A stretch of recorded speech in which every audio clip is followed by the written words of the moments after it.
This video is made possible by our sponsors, AJA. We'd like to thank AJA for all their support and tell you to go to aja.com for all your production and post-production needs.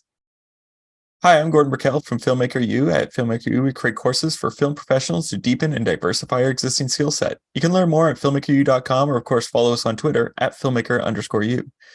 Every week, we interview a film professional to discuss their work, and this week I'm joined by editor Leo Trombetta, whose work includes Mad Men, 13 Reasons Why, and more recently, Interview with a Vampire for AMC. Welcome to the show, Leo. Thank you. Nice to be here. How did you get your start? Because you did a lot of sound work as well. You do a lot of sound work. Yeah, I was a sound editor for about 7 years in New York. I was a very, very late bloomer. I mean, my very first job, I was 33, and I got a job finally as a apprentice sound editor on a TV series called The Equalizer. I had moved to New York in 1981, and it just took me a long time because I didn't know anybody in the business. I didn't have any friends in the business. I didn't know where in New York that they actually did editing, and that's what I always wanted to be. It was an editor, and I was. It's an interesting story, actually. I was working at the Museum of Broadcasting in New York, and I was there for about a year, a little more than a year, and the head of public relations there was Woody Allen's sister, Letty, and the kind of person I am, don't know why I never acknowledged to her that I knew. I mean, we all knew who she was, but I just thought it was a crass thing to do. But and then finally I was fired from the job, and then I sat at home thinking, all this time I could have asked her, and it was at least somebody who was connected to somebody in the business, and so finally I called her up after being fired and said, could we have lunch? And she agreed. And during, then I finally told her that, that I've always wanted to work in the film business, and she was nice. And I had a short film that I had made when I was in college, and she said, look, give me your short film and I'll hand it over to Susan Morse, who was at the time Woody's editor. And then I got a call, I think just a few days later. In my memory, it's not that long after I, had lunch with Letty. And Susan called me and she said, I really don't know what I can do to help you, except I can tell you where the editing is usually done. And there were basically two buildings. One was 1619 Broadway, which was the Brill building, and another one was called Trans Audio at the time.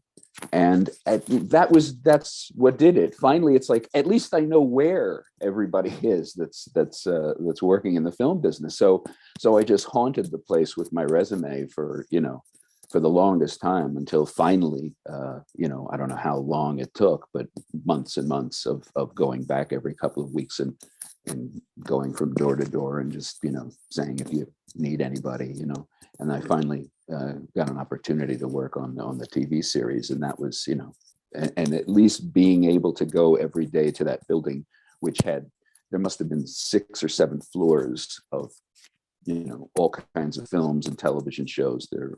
This is the Brill building being done there. So it was at least, I was finally, I finally knew where everything was done. So anyway, that was the beginning. And since it was sound, since I was an apprentice sound editor on the show, then that was kind of the people that I got to know, the sound editors. And so I worked for a while, and I thought I was happy enough. It was like, I'm actually working in the business, and I was thrilled. So I did that for about 6 or 7 years until I got an opportunity to edit a film. I'm going to interrupt this interview for 1 second. We want to thank PixelView, one of our sponsors. They're a streaming solution for filmmakers Pixelview lets you stream your work to remote clients for easy collaboration, and it works with both on-set teams and post-production teams. With built-in video chat, you can discuss and make changes in real time and stream directly from your editing software. Or you can use the hardware encoder to stream from DaVinci Resolve or the camera on set. See the promo code and the link in the video description below. I want to jump to the show that, or the project that you won your Emmy for, which is the Temple Grandin project. And I guess, can you tell me, like what were the discussions like with the director in how to approach this film about her and her life? You know what? I don't want to make up stories. I can't honestly remember specific conversations or anything like that. I mean, certainly a lot of it was in the script. But with Temple Grandin, should I explain who Temple Grandin was? Yeah, I think so. People who don't know, Temple Grandin is she's a woman who was autistic, and she became a doctor. I don't know what it is exactly that her title is, but animal behavior and everything. She's a scientist and a doctor, and she, because of her autism, she thought everything was visual to her. She was able to catalog anything she saw. She just was able to remember permanently, and it was just part of this, the Rolodex of images and things that she had in her head. And the trick in the film was to try to portray the world the way she experienced it, the way she saw it. And so in the script, there were moments where one thing was she didn't understand. She's very literal, so she didn't understand slang, phrases like that. She would take things literally. So that was part of it. When someone would make some kind of a joke or something, she wouldn't get the joke, and she would, and her brain would suddenly just go through this whole Rolodex of images trying to make sense of it. And so that kind of really allowed the editorially for us to play around with these rapid fire images that she would that would be going through her head when somebody would be speaking with her and things like that. And so it was just a real, it was one of the more pleasant jobs I've ever had. Mick Jackson was the director, and he was just so much so pleasant and so much fun to work with. And there was a lot of restructuring of the show that I can remember. We started, of course, putting it together as scripted, and then we began to play around, shuffling the scenes around, and trying to present it the best way we can. So I guess the main thing about Temple Grandin was editorially, we were able to try to portray Temple's mind and how she processed things and how she experienced the world. And the best compliment we had was when we had a screening at HBO, and Temple was there, and she at the end of the screening, she was just so complimentary and said, "This is exactly how I see things. This is exactly how my mind works." And as far as I'm concerned, that's the best review you can possibly get, is from the person who's actually just seen her life portrayed on the screen from when she was a little kid. And for her to be that happy about the way it turned out, that was just really wonderful.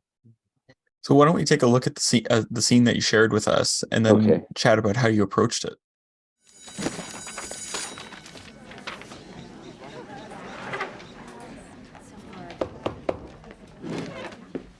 Avez-vous lu la page, Mademoiselle Grandin?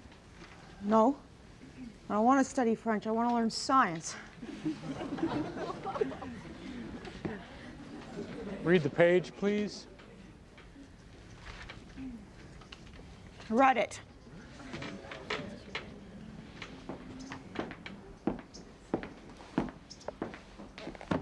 And what did it say? Jean-Paul Sartre né le 21 juin 1905 à Paris. Fils unique, il vient d'une famille bourgeoise. Son père est polytechnicien.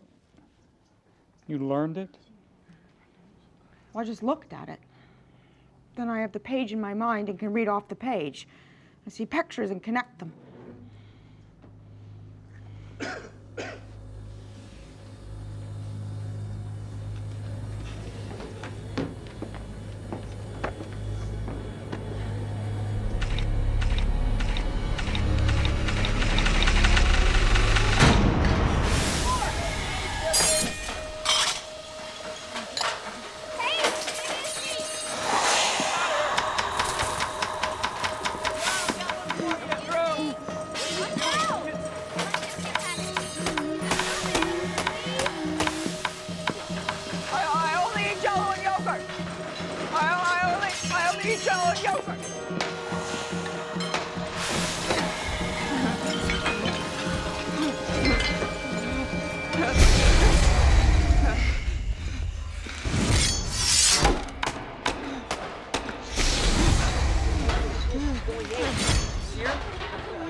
Excuse me. I'm your roommate. What are you doing? It's a machine I just made. Feels like a hug. You want a hug? It feels really good.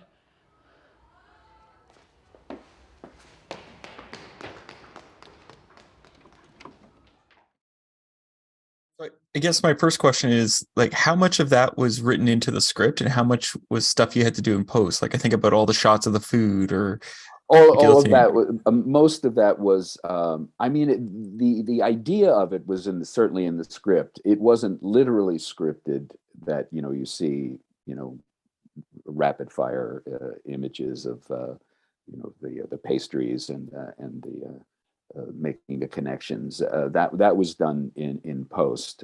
We decided when we decided the best way of portraying again how she experienced the world, and watching that again, I'm reminded the other part was that she was very, very sensitive to sound.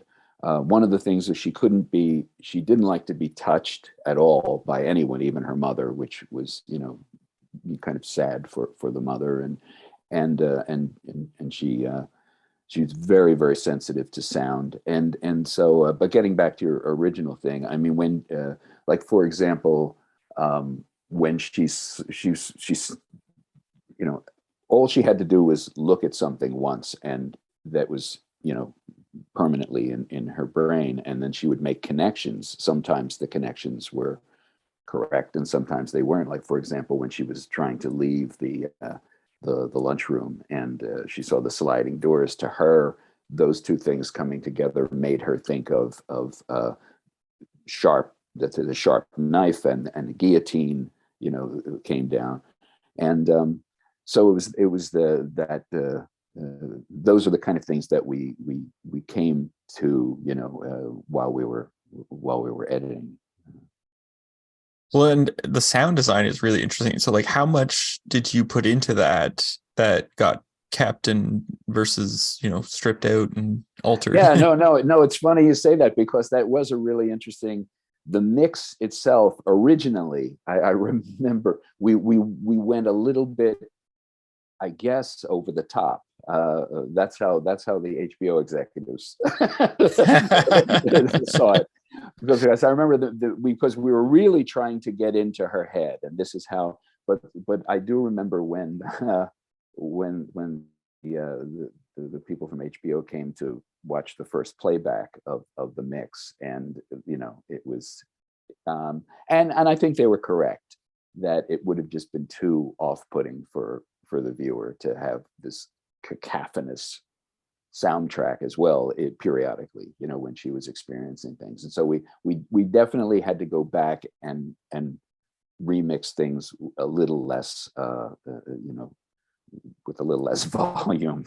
So I do. I was reminded of that when we were just watching that clip of the reaction of the HBO people to the first the first playback. It's like, what the hell is going on here? So because you mentioned that like she didn't like people touching her or hugging her, so it's right. very interesting that she builds this machine based on a farming tool to hug herself. So exactly, she what was the sort of arch in that for her character?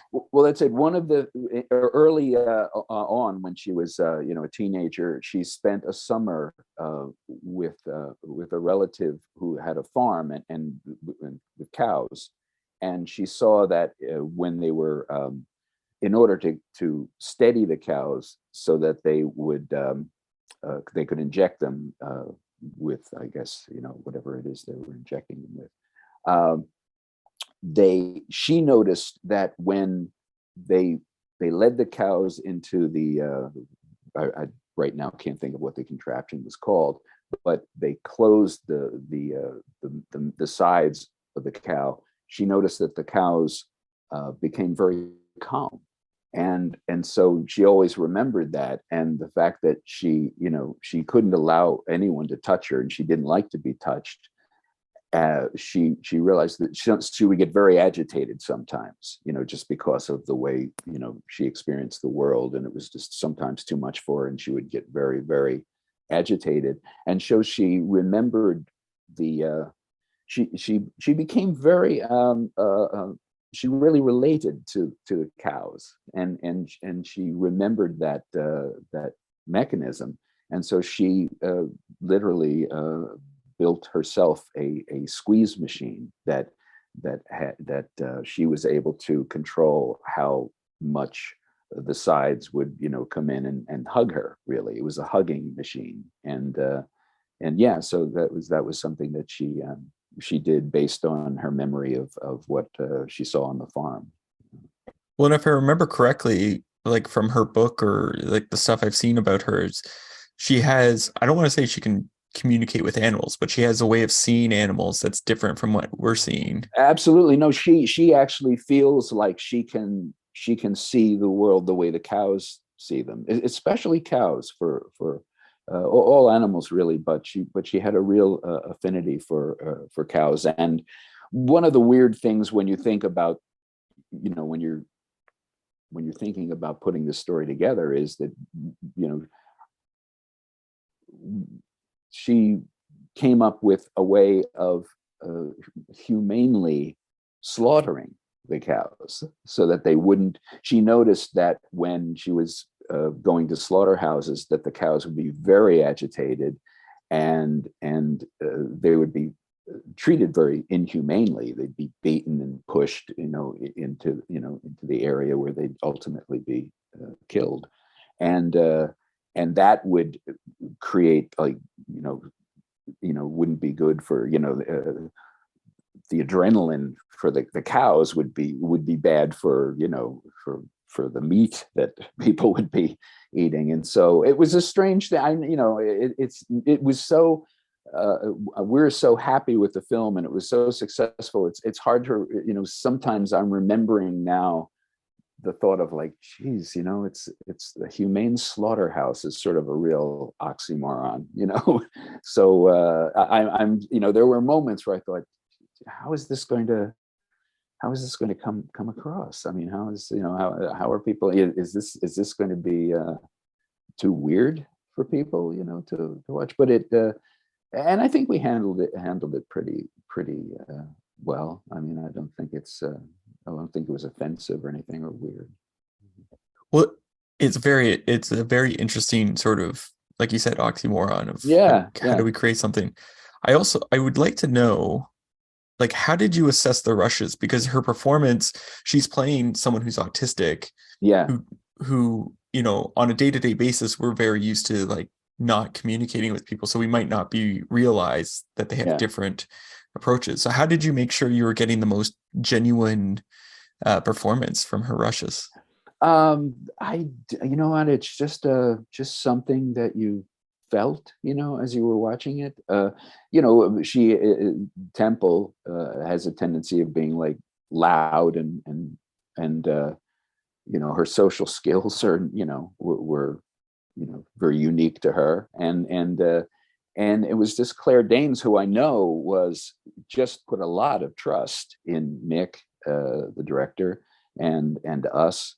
And I remember being at a ADR session with her where she said she had just spent some time with Ben Stiller, and she told him that she was afraid she had just made, you know, Simple Jack, you know, the character from Tropic Thunder. And she was, you know, and I can understand that. I mean, it was very brave of her to put it all out there. I was gonna say, like, that is incredibly brave to and put it like in other people's hands. Yeah, yes. To like just totally, like, hopefully when I come back it'll look amazing. Yes, exactly. No, and I was very sensitive to that. I mean, I you know, I really you know, I mean, I she was wonderful. I mean, she was just so brave. I mean, she really just, like I said, she didn't hold back at all. And I felt a real, and as Nick did too, a real responsibility to just, you know, make sure that we just handled this as delicately as possible. An interesting thing, at the end of the film, if anyone, those who have seen the film, something about Temple, it's an interesting story. It initially, at the end, when Temple receives a certificate or something, and it ends with Temple saying, "My name is Temple Grandin."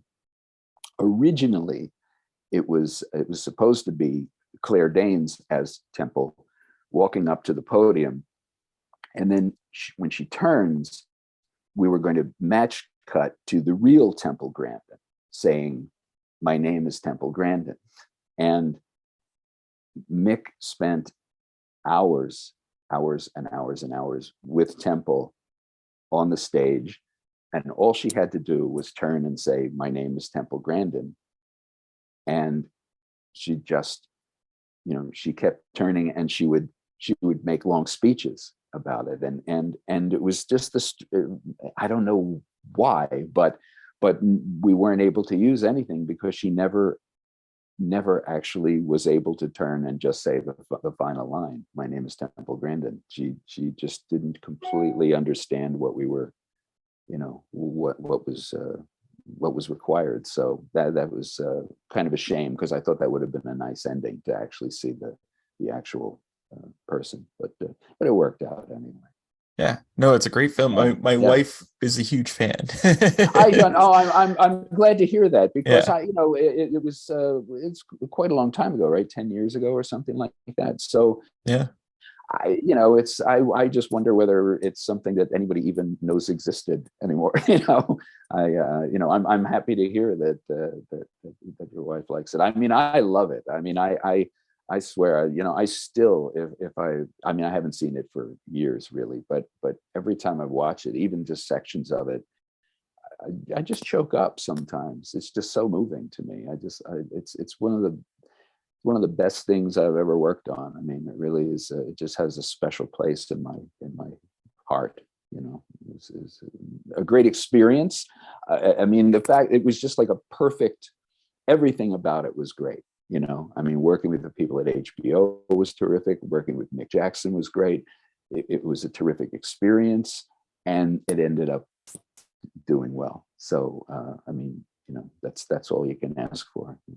So. Now, I want to jump to Wayward Pines. Yeah. Tell me about your involvement with the series. You know, how did you get involved, and And what was, I guess, let's say, what was the most enjoyable part of this series? Well, it was honestly, it was just a job that my agent told me about. Again, everybody was really, it was a really pleasant experience working with everybody. The clip that the thing that I remember most of all, of course, was I guess there was a moment there in the finale where they shot the finale and edited it, and everything was done. And I remember I was sitting at home and I got a call on a Sunday. They had decided, I'm trying to remember this exactly how it went. They had decided that, I guess the studio, I think it was FX, decided that they weren't happy with the way the finale turned out, story-wise even. And so they started doing rewrites, and they were going to reshoot certain scenes, switching out certain characters and things. And they had a whole different ending for it. Was originally, everyone was supposed to die at the end, except for Matt Dillon's character, and he was the only person left in this place, Wayward Pines. And then they decided that they wanted just the opposite, where Matt Dillon sacrifices himself to save everybody in Wayward Pines, because I think they wanted a season 2, and originally it was just supposed to be a limited series, but they were happy enough with it that they wanted a season 2. Anyway, so because of all this rewriting that they were doing with certain scenes, I got a call on a Sunday afternoon from one of the producers, who was panicking. And he said, he was in Vancouver, which is where they shot it. And he said, we were supposed to reshoot this scene that Matt Dillon was originally a part of. And it was going to be now Carla Gugino was going to take his place, but they had struck the set, and so they don't know what they're going to do. So he said, do you have any thoughts of what we can do? And I said, let me go into the editing room and see. So I watched the scene, and I thought, if I can create somehow a plate for all of I'd have to recut the scene the way they wanted. I asked them for the new script pages, and I recut the scene based on what the script changes, using all of the original footage I can for the other actors in it, Toby Jones and Melissa Leo, and then I thought, okay, I'll create a template and try to create backgrounds for all the shots where we need Carla Gugino to replace Matt Dillon, and then I guess with green screen, I suggested they could just place Carla in those shots, and it worked amazingly. I did, the thing that I showed you, the clip that I sent you, was the first scene with Matt Dillon, then the middle where it's just everybody except empty space for where Carla is going to be placed, and then how it wound up, at the end. And because of Carla's amazing ability to look in the right direction, and I thank God it all worked out. But that was something that I have a little personal satisfaction, a little pride in being able to solve the problem that everybody was kind of worried about.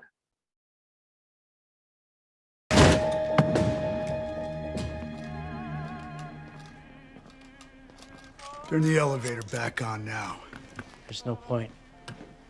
Those people are already dead. You killed them. I didn't kill them. I told them the truth. I dedicated my entire life to those people. Who are you to come in here and tell me what's right or wrong? You're only here because I chose you. Turn on that elevator.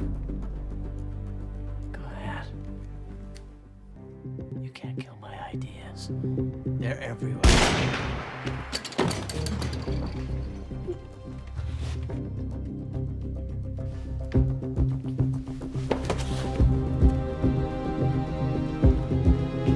I'll get the elevator working.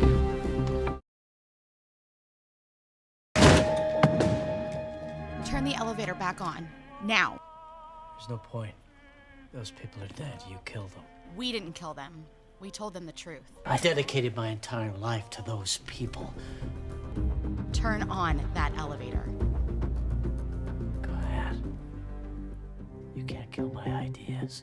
They're everywhere.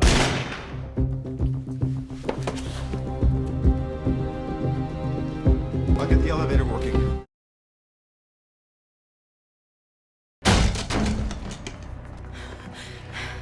The power to the fence. Turn it back on. No one else has to die, David. I've dedicated my entire life to those people.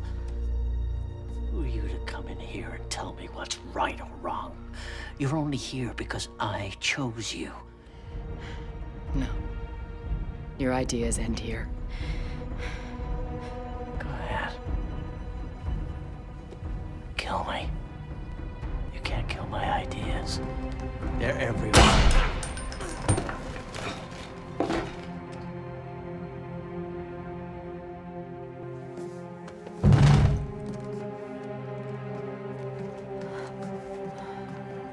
I'll try and get the power back on. I love watching that. It's just so, it's funny in the interim version. I forgot to mention the woman who was doing the dialogue for the character. That was actually just a cleaning woman who was in the. Oh, building. no way! Yeah, I was going to ask if yeah. it was like an assistant or something. No, it was just that. No, I was there by myself, and I thought, I had the script, and I just asked her. So, would you mind very much, reading these lines? She was good. Yeah, she did it really well. I know. Yeah, she was terrific. Yeah. How often do you have to make changes like this to a show? Like, I'm assuming it's not this drastic, but like restructuring scenes. Like, how often do you find yourself doing? I would say quite a lot, really. I mean, restructuring. That's mainly nothing. That's the most drastic thing I've ever had to do. I mean, that was because, like I said, we just didn't have the money. I mean, if while you're shooting, you have to do something like that, then you can get the visual effects department involved and all that sort of stuff. But unfortunately, because this was so much after everything had shut down, it wasn't something that I had to do it kind of in a real DIY kind of thing, getting the plates, putting them together myself. Of course, when they did the online and everything, they cleaned it up and smoothed it out and everything. But yeah, no, that's. I mean, the thing you hear all the time is that the script is rewritten 3 times. It's like first when the writer finishes the script, then while you're shooting, you make changes, and then the final rewrite is in the editing room. And that's absolutely true, because it's not until you finally put it together according to the script that you start to feel that, it might be better if we move this here, or, we don't need this, we actually, the point's been made by now. We don't need these scenes are extra, or even just cutting down scenes, losing bits of dialogue and stuff. So